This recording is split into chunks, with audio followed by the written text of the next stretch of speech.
کیا اریکٹائل ڈسفنکشن ایک نفسیاتی بیماری ہے؟ یہ ایک سائیکولوجیکل ایشو ہے؟ کیا اریکٹائل ڈسفنکشن میں مبتلا مریض ذہنی طور پر اتنا کمزور ہے کہ اریکشن مینٹین نہیں کر پاتا؟ میرا نام ڈاکٹر محمد وقاص ہے۔ میں جنوبی پنجاب میں ایز اے اینڈرولوجسٹ اور پینائل امپلانٹ سرجن کام کر رہا ہوں۔ آج ہم بات کریں گے کہ کیا مردانہ کمزوری ایک نفسیاتی بیماری ہے یا اس کی فزیکل کاز بھی ہو سکتی ہے۔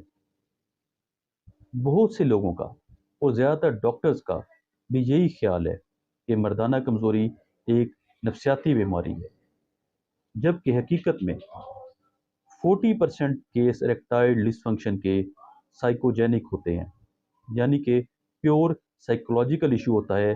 ذہنی دباؤ کی وجہ سے مریض اریکشن مینٹین نہیں کر پاتا، انگزائٹی، ڈپریشن اور بھی اس طرح کے کئی مسائل ہو سکتے ہیں، جبکہ 60% کیسز میں یا تو اس کی فزیکل کاز ہوتی ہے، جیسے کہ بلڈ پریشر، ٹیسٹوسٹیرون کا کم ہونا، شوگر، موٹاپا یا اور کئی وجوہات ہوتی ہیں، یا مکسڈ فزیکل اور سائیکوجینک کاز ہوتی ہے۔ لہٰذا اریکٹائل ڈسفنکشن کو تب تک سائیکوجینک لیبل نہیں کیا جا سکتا جب تک ٹیسٹ کے ذریعے اس کو پروو نہ کیا جائے کہ یہ سائیکوجینک اریکٹائل ڈسفنکشن ہے، ذہنی دباؤ کی وجہ سے اریکشن نہیں ہو رہی۔ اس کے لیے کون سے ٹیسٹ ہوتے ہیں، یہ ہم کسی نیکسٹ سیشن میں ڈسکس کریں گے۔ اگر ایک شخص، ایک مریض، اس کو نیکٹرنل اریکشنز مطلب کہ رات میں اریکشنز نارمل ہیں، سیکشول سٹیمولیشن پہ، سوچ پہ، خیال آنے پہ، کوئی مووی دیکھنے پہ اریکشنز نارمل ہوتی ہیں، اور میسٹربیشن پہ بھی اریکشن نارمل ہے، اور جب وہ کسی سے ملاپ کرنے لگتا ہے یا فرسٹ ٹائم ریلیشن میں آتا ہے اریکشن ہوتی نہیں یا مینٹین نہیں کر پاتا، تو زیادہ تر چانس ہے کہ اس کا اریکٹائل ڈسفنکشن جو ہے سائیکوجینک ہوگا۔ ذہنی دباؤ کی وجہ سے یہ شخص اریکشن مینٹین نہیں کر پا رہا، مردانہ کمزوری کا شکار ہو رہا ہے۔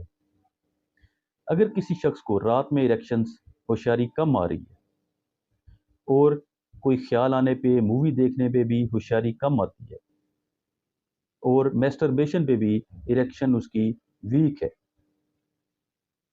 اور جب وہ اپنے پارٹنر سے ملاپ کرتا ہے تو اریکشن ویک ہوتی ہے یا مینٹین نہیں کر پاتا، تو زیادہ تر چانس ہے اس مریض کو جو اریکشن کا پرابلم آ رہا ہے یہ فزیکل کاز کی وجہ سے ہے۔ لہٰذا کبھی بھی ہم اریکٹائل ڈسفنکشن کو، مردانہ کمزوری کو سائیکوجینک یا ذہنی دباؤ نہیں کہہ سکتے جب تک ہم اس کو ٹیسٹ کے ذریعے پروو نہ کر لیں، اور تب تک اس کا علاج بھی ممکن نہیں ہو سکتا۔ کوئی بھی شخص اگر اریکٹائل ڈسفنکشن یا اس سے ریلیٹڈ کسی بھی مرض میں مبتلا ہے تو اسے چاہیے کسی سرٹیفائیڈ اینڈرولوجسٹ سے رابطہ کرے۔